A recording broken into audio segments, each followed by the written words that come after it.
Hello दोस्तों, welcome to our channel feel secure.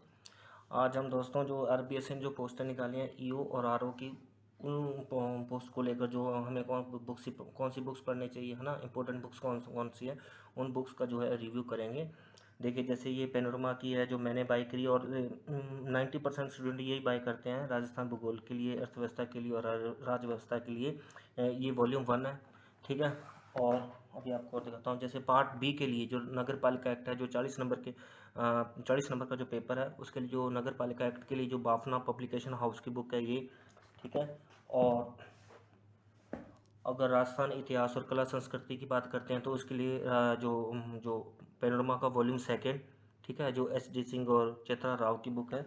और इसके बाद हम इंडियन पॉलिटी के लिए लक्ष्मीकांत, और इसका जो जो एडिशन है वो नया एडिशन। और अगर करंट अफेयर की बात करेंगे तो उसके लिए जो दो बुक्स हैं मोस्ट इम्पोर्टेंट, एक तो क्रोनोलॉजी, ये जो 20 रुपये की आती है हर महीने, जैसे मैंने सितंबर और अक्टूबर की बाय कर रखी है। और अगर आप और एक्स्ट्रा पढ़ना चाहते हैं तो उसके लिए आप मूमल बाय कर सकते हैं, ठीक है। और मूमल में क्या दिक्कत क्या है कि इसमें बहुत ज़्यादा दिया हुआ है, इसे जो क्रैम करना आसान नहीं है, ठीक है। लेकिन अगर आप कर सकते हैं तो आप दोनों ले सकते हैं। अब मैं आपको थोड़ा सा ब्रीफ एक्सप्लेन करूँगा, इसके बाद हम इन बुक्स का अच्छी तरह रिव्यू करेंगे। वैसे आपको पता ही होगा कि जो आरपीएस ने पोस्टें निकाली थी ईओ और आरओ की, जो 77 पोस्टें निकाली थी, तो जो हमें पता है कि जो एग्जीक्यूटिव ऑफिसर होता है, जिसे अधिशासी अधिकारी कहते हैं, ठीक है, जो कि 4200 ग्रेड पे की जॉब है। और जो इसका पे लेवल है वो है 11। और इसका जो काम होता है वो नगर पालिका में होता है। और इसका जो प्रोबेशन पीरियड है वो 2 साल का है। और 2 साल के अंदर जो इसकी सैलरी होती है प्रोबेशन पीरियड के अंदर, इसकी 26,500 है, जो कि फिक्स है। इसके बाद देखिए कि जो इसका जो बेसिक पे है वो है 37,800 रुपये। और इसका जो डी ए है वो है 34%, जिसके हिसाब से 12,852 रुपये इसकी जो है वो बनती है। इसका डी ए बनता है, और जो कि हर साल बढ़ेगा, आपको पता ही होगा। और इसके बाद जो हमें एच आर ए जो मिलेगा, न्यूनतम मिलेगा, मिनिमम जो है वो 3,024 रुपये। इस प्रकार जो आपकी ग्रोस सैलरी बनेगी, टोटल सैलरी वो होगी 53,576 रुपीज़, 53,576 रुपये। और अगर इसकी बात करेंगे, रेवेन्यू ऑफिसर की बात करेंगे, जो कि एक गेजेटेड ऑफिसर पोस्ट है, यानी ये 4800 ग्रेड पे की जॉब है।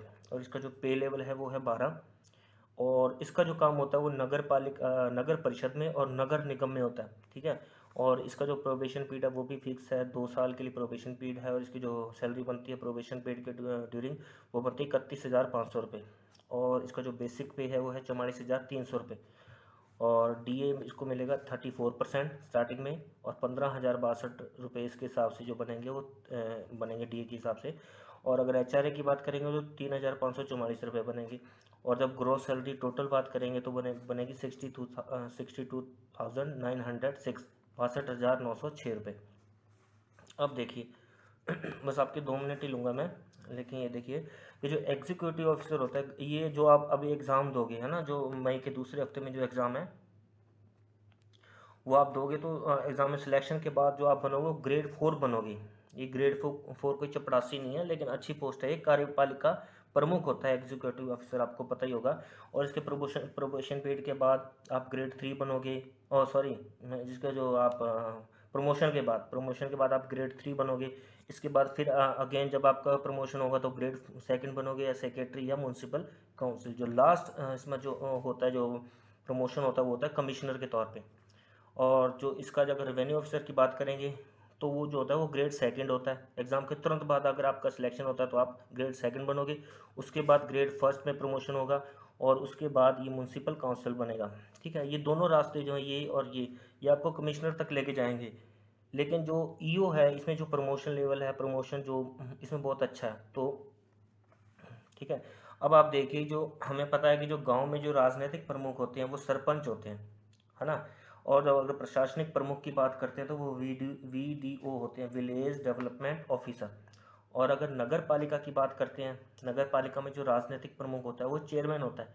और प्रशासनिक प्रमुख होता है वो होता है ईओ। आप इसी चीज़ की तैयारी कर रहे हो, प्रशासनिक प्रमुख एग्जीक्यूटिव ऑफिसर की, यानी आप नगर पालिका में डायरेक्ट ईओ लगोगे। जो आप जो प्रशासनिक प्रमुख होता है आप सबसे ऊपर होगे, ठीक है। और इसके बाद अगर ब्लॉक स्तर पे बात करते हैं तो BDO होता है, ब्लॉक डेवलपमेंट ऑफिसर। अब आपको थोड़ा सा मैं ईओ के बारे में बता दूं कि ईओ की पहुंच क्या होती है। अब आप ये देखिए, ईओ को सारा शहर जानता है, ठीक है, और बहुत अच्छी पोस्ट है, बहुत हाई लेवल की पोस्ट है ये। इसमें जो है ईओ के सिग्नेचर के बिना नगर पालिका में कोई काम नहीं होता। ईओ, और देखिए कि जो इसकी जो एक फील्ड की जॉब है ये, यानी आप जो पब्लिक डीलिंग बहुत ज़्यादा होती है, पब्लिक मीटिंग बहुत ज़्यादा होती है ईओ के साथ में। अगर आप ईओ बनते हो तो आपको पब्लिक डीलिंग बहुत ज़्यादा करनी पड़ेगी, ठीक है। और जबकि आरओ जो होती है, रेवेन्यू ऑफिसर, ये एक ऑफिस जॉब है, आपको ऑफिस में बैठ के काम करने हैं, ठीक है। अब थोड़ा सा और देखिए, अगर हम ईओ की बात करते हैं कि जैसा कि मैंने कहा कि जो ईओ है वो एक प्रशासनिक प्रमुख होता है, ठीक है।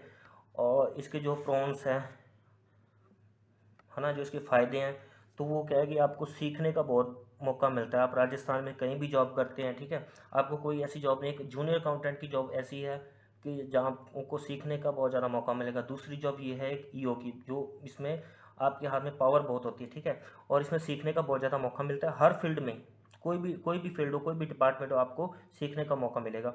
और हाई लेवल कनेक्शन बनते हैं इसमें, पॉलिटिकल कनेक्शन भी बहुत ज़्यादा होता है, पॉलिटिकल पहुंच बहुत अच्छी होती है इसमें, ठीक है। और इसमें आपको पूरा शहर जानता है, छोटे से लेकर बड़ा आदमी आपको सब जानता है।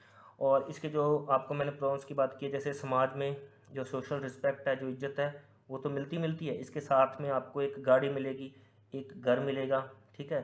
आप गाड़ी जो होती है वो सर्विलांस के लिए मिलती है, आप इसका पर्सनल यूज़ नहीं कर सकते, ठीक है। और जब रेवेन्यू ऑफिसर की बात होती है, तो जैसे ईओ था, ये प्रशासनिक प्रमुख था, ठीक है। और जो रेवेन्यू ऑफिसर होता है, जो राजस्व अधिकारी होता है, वो सेकंड ऑफिसर होता है। इसके ऊपर भी ऑफिसर होते हैं, लेकिन ये इस सबसे ऊपर यहाँ पे ईओ होता है। और आरओ जो होता है वो एक बस एक ऑफिस जॉब है, आपको ऑफिस में बैठ के ही काम करना, आपको फील्ड में कोई काम नहीं करना। अब आपको मोस्ट इंपॉर्टेंट जो आपके फ़ायदे की बात है, जो आपको थोड़ी सी डिस्कस कर लेते हैं। देखिए, सब कह रहे हैं कि यहाँ पे 77 जॉब पोस्टें हैं, लेकिन आप ध्यान से देखिए कि जो आरओ के अंदर जो UR category, SC category, ST category, OBC और ईडब्ल्यूएस के लिए जो मेल और फीमेल के अलग अलग पोस्टें हैं, जिसमें यूआर के लिए अगर आरओ की बात करें तो वो 6 पोस्टें हैं, फीमेल के लिए 2 पोस्टें हैं, ठीक है। और एससी के लिए आरओ की 2 पोस्टें हैं और फीमेल के लिए कोई पोस्ट नहीं है। इसी प्रकार से एसटी के लिए 1 पोस्ट है और फीमेल के लिए कोई पोस्ट नहीं है। ओबीसी के लिए 2 पोस्टें हैं, ईडब्ल्यूएस के लिए 1 पोस्ट है। और अगर टोटल मिला के 14 पोस्टें बन जाती हैं, ठीक है। और अगर हम ईओ की बात करेंगे ना, जिसकी टोटल जो है, इसमें टोटल 63 पोस्ट हैं, जिसमें कुछ महिलाएं हैं, जैसे विडो हैं या प्रतियक्ता हैं। ये टोटल 63 पोस्टें हैं, ठीक है। और हम इसमें बात करते हैं यूआर की, एससी, एसटी, ओबीसी और ईडब्ल्यूएस की। जो ईओ के लिए जो पोस्टें हैं, जैसे मेल के लिए इसमें यूआर के लिए 17 पोस्टें हैं और फीमेल के लिए यहाँ पे 5 पोस्टें हैं। एससी के लिए 7 पोस्टें हैं और फीमेल के लिए 2 पोस्टें हैं। और एसटी के लिए 5 पोस्टें हैं और फीमेल के लिए 2 पोस्टें। ओबीसी के लिए 10 पोस्टें और फीमेल ओबीसी के लिए 2 पोस्टें हैं। ईडब्ल्यूएस के लिए 5 पोस्टें हैं और फीमेल ईडब्ल्यूएस के लिए 1 पोस्ट है, ठीक है। और आपने इसका सबने सिलेबस तो देख ही लिया होगा, है ना। आपने कुछ कुछ परसेंट तो तैयारी भी कर ली होगी, लेकिन मैं आपको थोड़ा सा ब्रीफ में दे रहा हूँ कि जो इसका सिलेबस आपको पता है कि पार्ट ए और पार्ट बी, पार्ट ए जो है 80 नंबर का है और पार्ट बी जो है वो 40 नंबर का है। पार्ट ए के अंदर जो है Rajasthan polity, geography, economy, history, culture, और यहाँ पे मैंने लिखा नहीं है, आप यहाँ पे इंडियन पॉलिटी भी और ऐड करना था, यहाँ पे मैं भूल गया, तो यहाँ पे इंडियन पॉलिटी भी है। पार्ट बी के अंदर जो है नगर पालिका एक्ट है, ठीक है। और इसकी एग्ज़ाम डेट आपको पता है कि 2nd वीक ऑफ मई के दूसरे हफ्ते में इसका एग्ज़ाम है। यानी कुल मिलाकर आपको आज जो तारीख है वो है 9 नवंबर, 20 दिन है नवंबर के। और उसके बाद 5 एक महीने इसके बाद दिसंबर, जनवरी, फरवरी, मार्च, अप्रैल, 5 एक महीने आपके पास और है तैयारी के लिए। अगर आप आज से भी शुरू करते हैं तो आप डेफिनेटली एक पोस्ट ले जाएंगे, लेकिन आपको डेडिकेशन के साथ, ईमानदारी के साथ इसकी तैयारी करनी पड़ेगी, सब चीज़ों को बुला के, ठीक है। अब मैं थोड़ा सा इसका सभी बुक्स का रिव्यू कर देता हूँ। देखो, मैंने जो तैयारी के लिए जो बुक ये बाय की हैं, ठीक है, इसमें कुछ परसेंट मैंने बुक्स कंप्लीट भी कर ली हैं और मैं इसकी आपको स्ट्रेटजी भी बताऊंगा। देखिए, जैसे ही राजस्थान भूगोल और अर्थव्यवस्था के लिए जो पार्ट बी के अंदर आएगा, इसके अंदर मैंने पेनोरमा वॉल्यूम 1 बाय की है, ठीक है। और ये जो है 11वां संस्करण है, ठीक है। अब देखिए यहाँ पे ये बुक है, इसमें स्टार्टिंग में दे रखा है राजस्थान का भूगोल, और इसमें राजस्थान भूगोल के अंदर पहले है इसकी अवस्थिति विस्तार, फिर राजस्थान के मुख्य भूतत्व और भौतिक विभाग, फिर है जलवायु, फिर उसके बाद दे रखा है मृदा संसाधन, राजस्थान के प्राकृतिक संसाधन। ये जो सिलेबस है ये सेम बिल्कुल उसकी तरह है जो आपका आरएस का सिलेबस है, आरएस का जो प्री का सिलेबस है वो इसमें दे रखा है, ठीक है। अब आप सेकंड इसकी बात करेंगे तो यहाँ पे देखिए आगे ये जो है प्राकृतिक वनस्पति और संसाधन, ठीक है। फिर वन्य जीव एवं जैव विविधता, इसके बाद रामसरण अभिसमय स्थल, फिर आ जाएगा जल संसाधन, राज्य का अपवाह तंत्र, ये मोस्ट इंपॉर्टेंट है, अपवाह तंत्र से क्वेश्चन जरूर आते हैं। इसके बाद आगे देखिए कि ये जो राजस्थान की मुख्य झीलें, राजस्थान की यहाँ पर मुख्य झीलें हैं, फिर राजस्थान में भूगोल, जल संसाधन व प्रबंधन तथा पेयजल परियोजनाएं, ठीक है। और प्राकृतिक आपदाएं, खान एवं खनिज संपदाएं। इसके बाद है राजस्थान की प्रशासनिक व्यवस्था, और यहाँ पे प्रमुख उद्योग एवं औद्योगिक विकास की संभावनाएं, मानव संसाधन। और इसके बाद देखिए मुख्यमंत्री, यहाँ पर देखिए थोड़ा सा दिखा नहीं पा रहा हूँ, एक मिनट। यहाँ पर देखिए ये मुख्यमंत्री है, राज्य मंत्री परिषद है, महाधिवक्ता है, उच्च न्यायालय, राज्य प्रशासन, ठीक है। यानी ये बुक आप कंप्लीट कर लोगे ना तो आपको और कोई बुक लेने की ज़रूरत नहीं है, ये मोर देन इनफ है ये बुक। आरएस प्री के लिए भी अच्छी है और इसके लिए तो अच्छी है ही है। स्थानीय स्वशासन है, इसके बाद नगरीय स्वायत्त शासन है, इसके बाद विभिन्न संवैधानिक आयोग, विभिन्न विधिक एवं मंत्रिमंडल आयोग, प्रशासनिक व्यवहार। इसके बाद आता है राजस्थान की, थोड़ी सी आप मैनेज कर लेना, थोड़ी सी दिक्कत हो रही है, जैसे राजस्थान की अर्थव्यवस्था, ठीक है। इसके बाद अर्थव्यवस्था के बाद इसमें कुछ योजनाएं दे रखी हैं, विकास एवं रोजगार योजनाएं। इसके बाद राजस्थान में कृषि, है ना। तो ये बुक है, ये बुक मैंने बाय की और मैंने इसको 30% इसको मैंने कंप्लीट कर लिया, उसको मैं धीरे धीरे कंप्लीट कर रहा हूँ। अगर आप इसके लिए कोचिंग करना चाहते हो कोचिंग भी ले सकते हो, अगर आप सेल्फ स्टडी करना चाहते हो सेल्फ स्टडी भी कर सकते हो। अगर आपको थोड़ा सा पढ़ना, मैं यहाँ पे दिखा देता हूँ, पढ़ भी सकते हो थोड़ा सा, ज़्यादा नहीं। ये देखिए जैसे उत्पत्ति है, ओरिजिन, मध्य जीव महाकाल के प्रारंभ 13.5 करोड़ वर्ष तक सभी महाद्वीप एक विशाल भूखंड पेंजे के रूप में इकट्ठे थे, ठीक है। इसमें डायग्राम भी है, जहाँ पे ज़रूरत है वहाँ पे डायग्राम भी दिखाए गए हैं, ठीक है। और मैं आपको यहाँ पे कुछ जैसा कोई कंप्लीट हो गया कोई टॉपिक, उसके बाद इसके MCQ दे रखे हैं पीछे, ये देखो आप MCQ भी देख सकते हैं यहाँ पे, है ना। इसके बाद आगे जलवायु, ये देखिए आगे दिखाता हूँ आपको, एक सेकेंड, ये देखो काफ़ी अच्छी बुक है ये।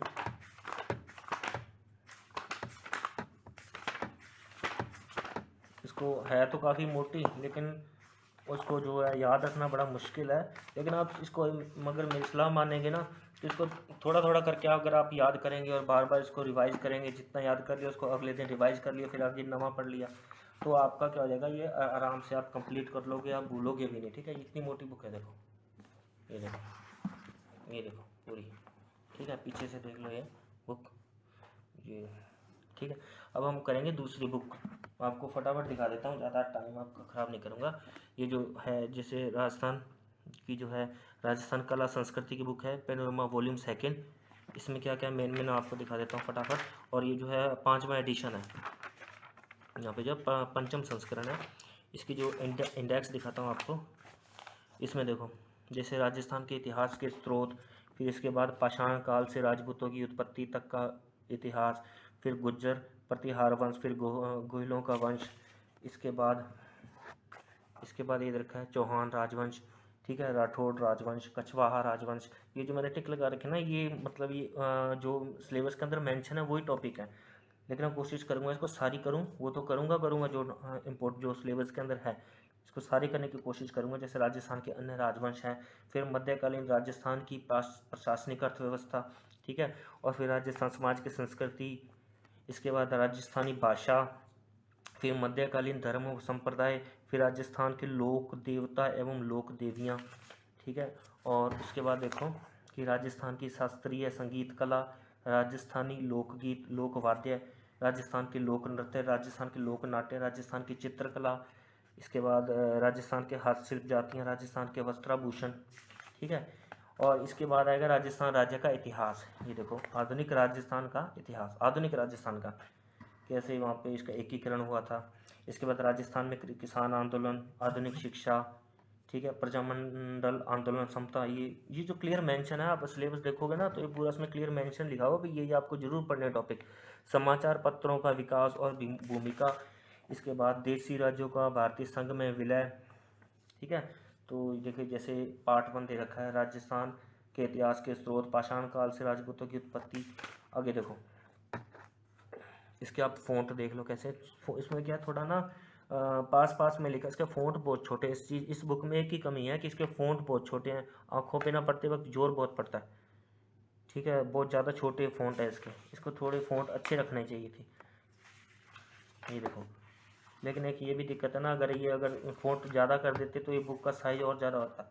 ठीक है, अब ये देखो राजस्थान संस्कृति, इस बुक की भी खास बात है कि इसमें जो है ना एमसीक्यू दे रखे हैं आपको, हर चैप्टर के बाद में एमसीक्यू आप प्रैक्टिस कर सकें, है ना, भी आपने कितना इसको याद रखा है, कितना आपको अच्छे ढंग से आपने पढ़ लिया, तो उसके लिए आपको एमसीक्यू दे रखे हैं। ये देखिए इसकी मोटाई देखो इतनी है ना, तो ये 4-5 महीने में, 6 महीने में आराम से हो सकती है, अगर आप मन लगा के तैयारी करोगे तो हो जाएगी ये तैयार।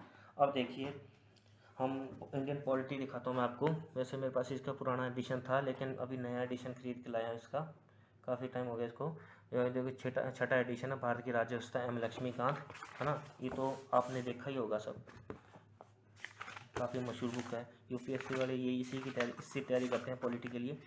ठीक है, इसमें आपको फटाफट दिखा देना, इसके इंडेक्स दिखा देता हूँ, रुको एक मिनट। ये देखो, तो पहले इसका बैकग्राउंड दे रखा है, हिस्टोरिकल बैकग्राउंड, ऐतिहासिक पृष्ठभूमि। इसके बाद संविधान का निर्माण, संविधान बना कैसे था।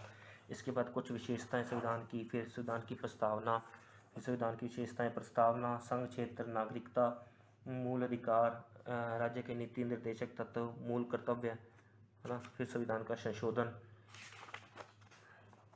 ठीक है, इसके लिए आपको बेयर एक्ट पढ़ने की ज़रूरत नहीं है, अगर यहाँ बेयर एक्ट पढ़ने बैठ जाओगे तो फिर आपका बहुत ज़्यादा टाइम खराब होगा। अब इसी को पढ़ लेना और इसी से सारे क्वेश्चन आपके कवर हो जाएंगे, इससे बाहर नहीं आएगा। आपको अगर क्वेश्चन फिर भी अगर कोई फैक्ट ऐसा आ गया तो उसको फिर छोड़ ही देना, क्योंकि फिर वो कोई एक आधा बच्चा होगा जो करेगा, सबसे नहीं होंगे वो। संविधान की मूल संरचना, संसदीय व्यवस्था, ठीक है, संघीय व्यवस्था, केंद्र राज्य संबंध, फिर अंतर्राज्यीय संबंध, फिर आपातकालीन प्रबंध, इमरजेंसी प्रोविजन, राष्ट्रपति, उपराष्ट्रपति, प्रधानमंत्री। ठीक है, सारे टॉपिक हैं इसमें, ऐसा नहीं है कोई भी छोड़ दिया हो, सारे टॉपिक देखें, देखो फटाफट आप देख लो, ये देखो। ठीक है, इसके भी फ़ॉन्ट इन्होंने पहले अच्छे होते थे, अब इन्होंने और छोटे कर दिए फ़ॉन्ट, तो इसमें भी पढ़ने में बड़ी दिक्कत होती है, आँखों को बड़ा जोर आता है इसमें पढ़ने में। ठीक है, अब देखिए ये है, और इसकी मोटाई भी इतनी है, ये देखो, है ना, ये देखो। ठीक है, और आपको एक और दिखाता हूँ अभी, जो पार्ट बी के लिए जो नगर पालिका एक्ट है, बाफना पब्लिकेशन की, इससे भी अच्छी बुक है, लेकिन मुझे क्या ये बुक अभी मार्केट में ये मिल रही थी, और अच्छी बुक है, मैंने यही खरीदी है। अगर कोई और कोचिंग तो अभी ज्वाइन की नहीं है, तो अगर मुझे इसकी ज़रूरत पड़ेगी तो कोचिंग को ही ज्वाइन कर लूँगा, सिर्फ इसके लिए, पार्ट बी के लिए। तो देखिए इसमें सारा ही दे रखा है, जो बनाई उसके लिए ये special, revenue officer grade 2 and executive officer grade 4 के लिए। इसमें देखो भाग ब, नए सिलेबस के अनुसार राजस्थान नगर पालिका अधिनियम 2009, और ये दोनों बाइलिंगुअल है, सबसे बड़ी बात है, हिंदी और अंग्रेजी दोनों में। ये देखो इधर इंग्लिश है, इधर हिंदी है। ठीक है, इसके बाद देखो राजस्थान नगर पालिका नियम 1974, राजस्थान नगर पालिका नियम 2009, राजस्थान नगर पालिका नियम 2009, समितियों की शक्तियाँ, कर्तव्य और कृत्य। इसके बाद राजस्थान के शहरी क्षेत्रों में संचालित महत्वपूर्ण योजना, ये जो 4-5 योजना 6-7 है ना, ये सिलेबस में दे रखी हैं। तो जैसे स्वच्छ भारत मिशन शहरी, इंदिरा रसोई योजना, प्रधानमंत्री आवास योजना शहरी, इंदिरा गांधी शहरी रोजगार गारंटी योजना, अमृत मिशन, हृदय मिशन, राष्ट्रीय शहरी आजीविका mission, NULM, Indira Gandhi credit card योजना। ठीक है, तो ये इस बुक की मोटाई देख लो आप, छोटी सी बुक है और अच्छी है, इसको आप पढ़ोगे ना तो आपको वो नहीं लगेगा भाई, अच्छा लगेगा, मतलब क्योंकि ये सारी प्रैक्टिकल है। जैसे हम जो राजस्थान के अंदर कौन से डिपार्टमेंट कैसे काम करता है, नगर पालिकाओं में कैसे काम होता है, तो आपको पढ़ते हुए ना एक मज़ा आएगा, क्योंकि ये सारी प्रैक्टिकल चीज़ें हैं। ठीक है, तो अगर आप कोचिंग ले लोगे और खुद कोचिंग ले लोगे तो आपको ज़्यादा समझ में आएगा, ज़्यादा जोर नहीं पड़ेगा दिमाग पे। इसमें पढ़ोगे तो थोड़ा सा जोर आएगा, ऐसी बात नहीं है। देखो ये बात, आगे देखिए कि इसका जो चैप्टर 1 है वो है संक्षिप्त नाम, प्रसार और प्रारंभ। फिर है परिभाषाएं। फिर अध्याय 2 है नगर पालिकाओं का गठन और शासन। ठीक है, यानी नगर पालिकाओं का परिसीमन, नगर पालिका बोर्ड को अधिनियम के ऐसे उपबंधों के प्रवर्तन से छूट देने की शक्ति जो उसके लिए अनुपयुक्त हो। यहाँ पर इंग्लिश में दे रखा है, सेम चीज़ इंग्लिश में दी हुई है। इसके बाद आगे देखिए ये जो है धाराएं हैं। फिर आ जाएगा कार्य संचालन और वार्ड समिति। ठीक है, इसके बाद आगे देखिए यहाँ पे नगर पालिका संपत्ति है ना। इसके बाद है नगर पालिका वित्त और नगर पालिका निधि। मैं आपको इंग्लिश में नहीं दिखा रहा, आपको हिंदी में दिखा रहा हूँ। ठीक है, तो इंग्लिश वाले जो ब्रदर हैं, जो सिस्टर हैं, वो आप थोड़ा उसके लिए सॉरी। ये देखिए आगे देखिए कि जो नगर पालिका, इसके बाद धाराएं आ गई, इसके बाद लेखा और संपरीक्षा आ गई, फिर नगर पालिका राजस्व आ गया है ना। इसके बाद देखिए आगे ये जो इसके बाद उधार, बोरोइंग्स कह सकते हैं जिसे, है ना। इसके बाद आ जाएगा वाणिज्यिक परियोजना, निजी क्षेत्र सहभागिता करार और अन्य अभिकरणों को समानुदेशन। फिर आर्थिक और विकास योजना। फिर अगर नगर या विकास और नगर योजना, है ना। इसके बाद आगे है ये नगर पालिका शक्तियाँ और अपराध। आगे देखो नियंत्रण, अभियोजन। ठीक है, इसके बाद लास्ट में इसमें ये यहाँ दे रखे हैं योजनाएं, जो मोस्ट इम्पोर्टेंट योजनाएं हैं वो लास्ट में दे रखे हैं। इसके लास्ट में इंडेक्स भी दिया हुआ है। ठीक है, इसमें सारे नहीं पढ़ने, इसमें कुछ एक चैप्टर हैं। अच्छा, इसमें 123 पेज है, ये भी बता दूं मैं आपको, टोटल 123 पेज बनते हैं। मैंने काउंट कर लिए हैं, मैं डे के हिसाब से करता हूँ कि इतने एक दिन में इतने पेज करने हैं, तो उस हिसाब से मैं तैयारी करता हूँ। ठीक है, अब देखो मैं आपको दिखाता हूँ करंट अफेयर की बुक जो मैं कौन सी बाय किया, वो ये है, ये मूमल। ठीक है, मूमल तो मुझे थोड़ी मुश्किल लगती है, इसलिए मैं इसको क्रोनोलॉजी को ज़्यादा प्रेफर करता हूँ। इसमें क्या मोस्ट इम्पोर्टेंट जो राजस्थान में जो मोस्ट इम्पोर्टेंट होते हैं मंथ के अंदर करंट अफेयर, वो इसमें ऐड किए हैं। देखो ये राजस्थान का हर बच्चा जानता है कि इसमें जो राजस्थान में यही चलती है बेसिकली क्रोनोलॉजी। ठीक है, पहले मासिक घटनाएं दे दी, इसके बाद आपको अंतर्राष्ट्रीय परिदृश्य दे दिया। ठीक है, इसके बाद राष्ट्रीय परिदृश्य की कुछ हैं जो कुछ खबरें हैं। इसके बाद अंतरिक्ष रक्षा प्रौद्योगिकी। इसके बाद आर्थिक परिदृश्य। फिर राजस्थान को लेकर स्पेशल प्रादेशिक परिदृश्य। ठीक है, राजस्थान में कौन कौन सी अपॉइंटमेंट हुई, कौन सी नई योजना लागू की गई, है ना। Rajasthan in news, Rajasthan news in sport in short. इसके बाद खेल कूद। ठीक है, इसके बाद खेल परिदृश्य। इसके बाद राष्ट्रमंडल खेल। फिर सामान्य ज्ञान, बेसिक सामान्य ज्ञान। इसका चर्चित स्थल, चर्चित व्यक्ति। इसके बाद आ जाएगा दिवस, सप्ताह, वर्ष, मोस्ट इम्पोर्टेंट जो हर मंथ के अंदर जो इम्पोर्टेंट डे होते हैं वो, चर्चित पुस्तकें, शब्द संक्षेप, है ना। इसके बाद ये देखिए जो मोस्ट इम्पोर्टेंट डे है उनकी थीम क्या थी वो दे रखा है यहाँ पे। इसके बाद ऑपरेशन जो ऑपरेशन होते हैं जो देखो, जैसे वोस्तक 2022 सैन्य अभ्यास हुआ था। इसके बाद उदार शक्ति युद्ध अभ्यास हुआ था। वज्र परिहार हुआ था जो भारत और अमेरिका के बीच में होता है। ठीक है, आगे देखिए विज्ञान प्रौद्योगिकी। ठीक है, तो ये दो बुक हैं, ये मेरे पास है। एक तो है सितंबर महीने की, एक ये देखो ये भी सेम ही है, अक्टूबर महीने की है। 20-20 रुपये के आते हैं हर महीने। और ये जो है मूमल जो है ना, ये मैंने लिया राजस्थान वार्षिकांक 2022 थी इसके लिए, क्योंकि जो मुझे ये मंथ वाइज नहीं मिल रही थी, तो मुझे जो मिली मैंने ये ले ली। इसके बाद ये अक्टूबर महीने की मिली थी ये वाली। ठीक है, ये पतली सी होती है बुक, और इसका जो फ़ॉन्ट दिखाता हूँ आपको, देखो इसके फ़ॉन्ट अच्छे हैं, मोटे हैं फ़ॉन्ट, बड़े हैं काफ़ी, देखने में आसानी होगी, पढ़ने में आसानी होगी। ठीक है, या तो आप ये ले लो, या आप क्या करो क्रोनोलॉजी ले लो। तो थैंक यू दोस्तों, आपको हमारी जानकारी अच्छी लगी तो हमारे चैनल को सब्सक्राइब करें, कमेंट करें, लाइक करें। ठीक है, और ऐसी वीडियो बनाने के लिए हमें प्रोत्साहन दें और हमारे चैनल को सब्सक्राइब करें। और अभी भी आपके पास टाइम है, अभी 5.5 महीने हैं। अगर आप अभी भी किसी ने तैयारी शुरू नहीं की है और आप चाहते हो कि हाँ मुझे ये पोस्ट लेनी है, तो अभी भी वक्त है। आप अगर 10 से 12 घंटे डेली के निकालोगे और ईमानदारी से पढ़ोगे तो ये पोस्ट आप कहीं ना कहीं ले जाओगे। ठीक है, और आप ये मत सोचो कि जो आरएस जो स्टूडेंट है वो उनके लिए है ये पोस्ट, ये आरएस वाले ले जाएंगे। सबसे बड़ी गलत सोच है आपकी। आरएस वाले बेशक वो आपसे अच्छा अभी तैयारी होगी उनकी, लेकिन आप उनके बराबर या उनसे आगे पहुंच सकते हो, अभी वक्त है, ऐसा नहीं है वक्त चला गया। तो ओके दोस्तों, धन्यवाद, और हमारे चैनल को सब्सक्राइब करें। Thank you.